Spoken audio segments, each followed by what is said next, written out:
ఏదైనా చేతులు గాలిన తర్వాత ఆకులు పట్టుకుంటే ఏం ప్రయోజనం లేదనేది మన పెద్దవాళ్ళు చెప్పేటువంటి ఒక సామెత. అది చాలా సందర్భాల్లో గవర్నమెంట్లు మరి మారడం, ఆ సందర్భాల్లో ఓడిపోయిన పార్టీ వాళ్ళు చెప్తుంటారు, మేము అబ్బా అప్పుడు అట్లా చేస్తుంటే బాగుండేది అన్నట్టుగా. మరి బీఆర్ఎస్ 10 ఏళ్లలో నిరుద్యోగులు సమస్యలు పట్టించుకోలేదు. ఏదో వాళ్ళకి అవసరమైనటువంటి మరి ప్రతి రాజకీయ పార్టీలని ఉద్యమకర్తలను అందరిని అణిచివేయడానికి అన్నట్లుగా పోలీసు ఉద్యోగులు, కానిస్టేబుల్ జాబులు మాత్రమే రిక్రూట్ చేశారు కొంతవరకు. అది కూడా ఇక అదే పరిస్థితి ఉంటే మరి 2023లో మనం చూసాం, మన తెలంగాణ రాష్ట్ర అసెంబ్లీ ఎన్నికలు ఏం జరిగింది. నిరుద్యోగ సమస్య ఎంతెంతాయి వడ్డుడెంతాయి అన్న చందంగా బీఆర్ఎస్ని పక్కన కూర్చోబెట్టేసింది ఏకంగా.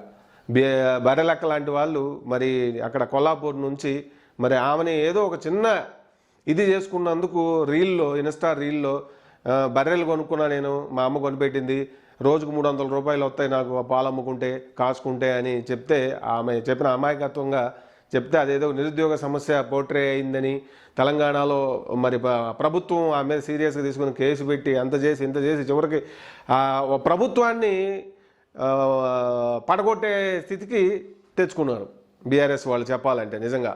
ఎందుకంటే మరి బరెలక్క ప్రాతినిధ్యం, ఆమె ఇండిపెండెంట్గా పోటీ చేసి కొల్లాపూర్ నుంచి, ఆమె వెనక సోషల్ మీడియా వాళ్ళ ఉద్దేశాలు వాళ్ళకు ఉన్నప్పటికి కూడా అది మరి ఆమె ఎన్నికల ప్రచారం 10-20 రోజుల పాటు వడ్డుడెంత అన్న చందంగా ఆమె కుటుంబ సభ్యుల మీద ఇది చేయటం అంతా అయ్యి మొత్తం మీద అది బీఆర్ఎస్ పతనానికి,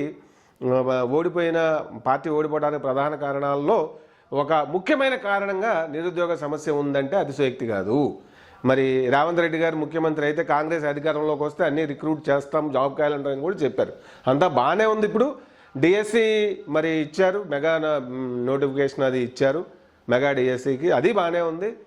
ఇప్పుడు మంచి చేసేటప్పుడు ఆ మంచి సాధ్యమైనంత ఎక్కువ మందికి రీచ్ అయ్యేలాగా చేసుకోవటం అనేది ఉండాలి ఏ ప్రభుత్వానికి, లేకపోతే దెబ్బ అయిపోద్ది. అల్టిమేట్గా వీళ్ళు చేసిన మంచి పనులను బట్టే ఈ ప్రభుత్వాన్ని మళ్ళీ అది గెలిపించాలా ఓడగొట్టాలా అనేది ఉంటుంది ప్రజల్లో. మరి ఇప్పుడు డిఎస్సి నోటిఫికేషన్ ఇచ్చేశారు, అయితే మధ్యలో టెట్ అని పెట్టారు, ఎలిజిబిలిటీ కొంతమందికి వచ్చింది. వాళ్ళు మాకు ఇప్పుడు పోస్ట్ పోన్ చేయండి అని తప్పి వాళ్ళు డిమాండ్ చేస్తూ ఉన్నారు. తప్పేముంది అందులో? 1 నెల 2 నెలలు పోస్ట్ పోన్ చేయడం వల్ల ఏమన్నా కోట్లాది రూపాయల నష్టం పోతుందా ప్రభుత్వానికి? మంచే జరుగుద్ది కదా, వీళ్ళు కూడా రాసుకుంటారు ఈ టెట్ ఎగ్జామ్లో మొన్న పాస్ అయిన వాళ్ళందరూ. ఎందుకంటే ఇప్పుడు పాత వాళ్ళతో పాటు ఎగ్జామ్ పెడితే వీళ్ళకి టైం సరిపోదు. డిఎస్సికి ప్రిపేర్ అవ్వాలంటే 5 సబ్జెక్టులు ఉంటే మొత్తం 6th క్లాస్ నుంచి 10th క్లాస్ వరకు బాగా ప్రిపేర్ అవ్వాలి. రీజనింగు, మరి యాప్టిట్యూడు, తర్వాత arithmetics, general English, maths, science, social, ఇట్లా మరి అన్నీ ఉంటాయి కదా. మరి అవన్నీ ప్రిపరేషన్ అనేది సాలిడ్గా చేసుకోకపోతే మినిమం ఒక 2 నెలలు కొత్తగా ఇప్పుడు ఆ టెట్లో ర్యాంకులు కొట్టి ఎలిజిబిలిటీ తెచ్చుకున్న వాళ్ళకి ఒక 60 రోజులు టైం అన్నా ఇవ్వకపోతే వాళ్ళు ఎట్లా ప్రిపేర్ అవుతారు? ఏదో పేరుకి టెట్ కండక్ట్ చేశారు, మంచి ఇంప్రెషనే, బాగానే ఉంది, ఆల్రెడీ నోటిఫికేషన్ ఇచ్చారు. వాళ్ళు 60 రోజులు టైం ఇస్తే ఆల్రెడీ ప్రిపేర్ అయ్యే వాళ్ళకి ఇంకా తరువుగా ప్రిపేర్ అవుతారు కదా, మంచిదే ఓవరాల్గా. ఇప్పుడు లేదంటే ఒకవేళ ప్రభుత్వానికి ఇప్పుడు అనుకున్న ప్రకారం ఆ ఎగ్జామ్ కండక్ట్ చేయకపోతే డిఎస్సి ఎగ్జాము తెలంగాణ రాష్ట్ర ప్రభుత్వానికి 1000 కోట్ల బర్డెన్ పడుతుంది. మళ్ళీ 2 నెలలు ఆగటం వల్ల మరి జీడిపి పడిపోద్ది, మరి ఇంకా 1000 కోట్లు అప్పులు తేవాలి అనేటువంటి పరిస్థితి ఉంటే నిజంగానే అన్ఎంప్లాయీస్ అర్థం చేసుకుంటారు. ఎందుకంటే వాళ్ళు అర్థం చేసుకోకపోతే ఎంత ప్రమాదకరం అనేది బీఆర్ఎస్ ప్రభుత్వానికి చూపించారు, అక్కడ ఏపీలో కూడా చూపించారు కొంతవరకు. సో దేశవ్యాప్తంగా అదే సమస్య. ఇక నుంచి ప్రభుత్వాలను శాసించేది నిరుద్యోగ సమస్యే. దీనికి ప్రిపేర్ అయి ఉండాలి రాజకీయ పార్టీలు. ఈ తీవ్రమైనటువంటి ప్రైవేటైజేషన్ ఆపకపోతే మాత్రం రాజకీయ పార్టీలకి ప్రభుత్వాలను నడపడం అనేది పెద్ద ఛాలెంజ్ అయ్యే అవకాశమే ఉంది భారతదేశంలో. ఎందుకంటే మనది పూర్తిగా అభివృద్ధి చెందిన దేశం కాదు.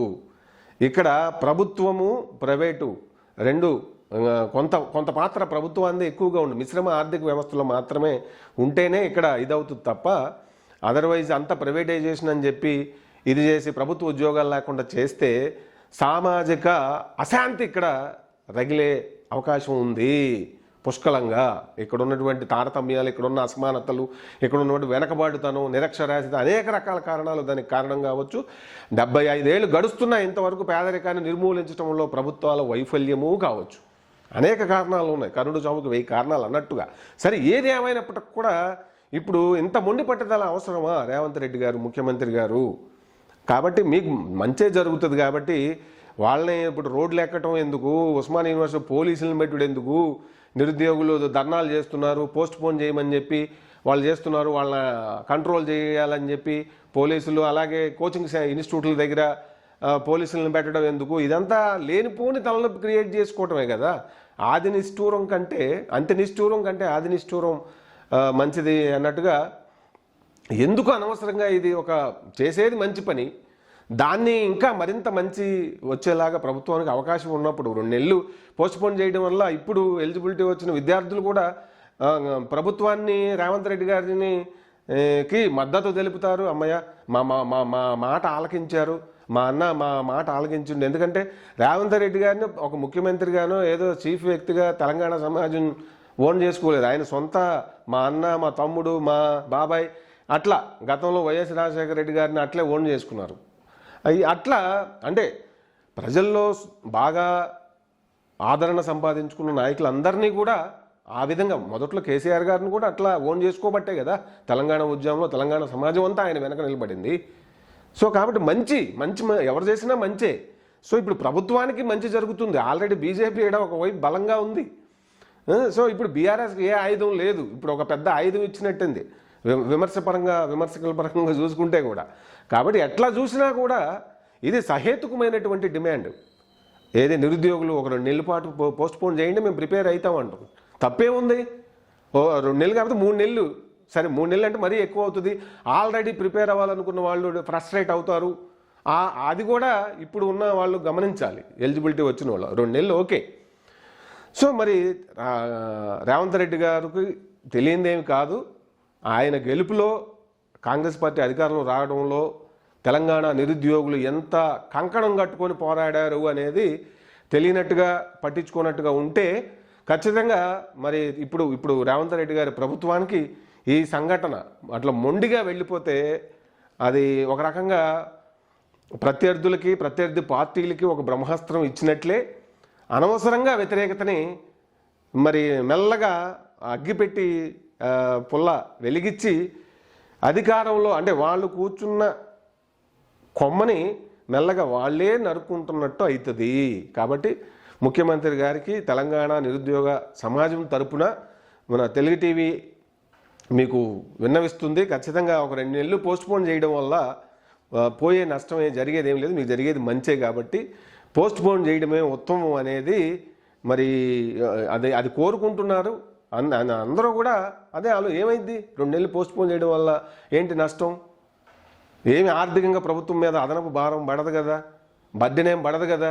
ఎందుకు ఇట్లా మొండిగా రేవంత్ రెడ్డి గారు ఈయన వ్యవహరిస్తుండు అనేటువంటిది గ్రౌండ్ లెవెల్లో నిరుద్యోగుల్లో ఉంది అన్న రేవంత్ రెడ్డి గారు. అది మీరు ఆలోచన చేసి మీకు వాళ్ళకి మంచి ఉభయ కుశలోపరిగా ఇది చేస్తారని చెప్పి మేము ఆశిస్తున్నాము. ఖచ్చితంగా నా వరకు అయితే నేను ఖచ్చితంగా నిరుద్యోగ ఈ తమ్ముళ్ళ తరపునే ఖచ్చితంగా ఒక 60 రోజులు పోస్ట్ పోన్ చేయడం వల్ల ప్రభుత్వానికి జరిగే నష్టం ఏమీ లేదు. కాబట్టి పోస్ట్ పోన్ చేయాలని చెప్పి నేను కోరుకుంటున్నాను, వారి తరపున డిమాండ్ చేస్తున్నాను.